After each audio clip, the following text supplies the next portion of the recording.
G'day viewers, we're out here on the Mt Shasta Line at Klamath Falls for a bit of an update. So, it's still a cool bridge, that's why we're over here. We'll ignore that the deck doesn't reflect, oh well. So having a look at the train, a few things have been adjusted. Not too much different from the outside on the SD9E, but now there is a train number on the back of the unit, on the long hood. And if you pop into the cab, you can now see the word Southern Pacific out through the door in the back there. And when you turn on things like the gyro light, guess what? It's fixed. You can turn it off again. But anyway, we want that on. Some of the other switches are now working as well. So we can turn on our step lights, turn on a cab light if you want to. Turn on the gauge lights. Let's just turn off that cab light, a bit boring. These are still inactive, but probably not needed. The front headlight switches work, and the rear headlight switches work. Apart from that, it's pretty much the same inside. So let's just go for a little cruise, because one of the other things that's meant to have been addressed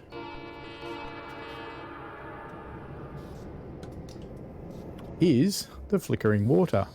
Now, over here, it's not too bad from here, but as we get closer over here, unfortunately the problem's not quite resolved and probably needs a little bit more work. I'm not sure if it's gotten better. It's certainly different, but yeah, I know Milepost did make an attempt to lower the terrain to try and help with the flickering, and I guess around the near edges it has. So this area to our right, for example, is quite okay. But looking over here, it's still a bit flickery in where the reeds and things are coming out of the water, and same over here. So it's good to have an update so soon after the route's release is quite cool. SD9E is still cool. Alright then. So let's stop this one here. One thing I have noticed, oh yeah, the fans. The fans don't clip out of their housings anymore. That's been addressed. So we're just bringing this to a stand, and I'll see you again at the moment at the other end of the route while we have a look at the changes to the tunnel motor. Rightio. Now we're down at the other end of the route at Dunsmuir, where there's been a few other bits and pieces. First up, let's have a look at the SD42, while that other one's going to nick off in a moment anyway. Same thing here, the gyro light control's been fixed. You can now turn it off once it's on. And this switch works as well. I realise you can't see my mouse cursor while I'm doing this. I probably should record them when I'm doing tutorials and things. There goes the SD9E. Like a bat out of hell. That's okay. Looking back, the logos are visible. Now, what else happened on this one? Okay, somewhere down here at Dunsmuir, and I haven't actually been out to look just yet. Let's try and get out of here. There we go. The 8 key left me inside the cab, but let me move. So, over here, some of these containers were floating above the ground. They no longer are, which is great. And what else was there? That was it, I think. Yep, that's it.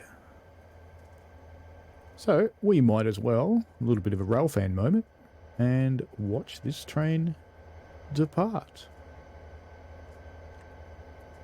That looks like a good spot, doesn't it?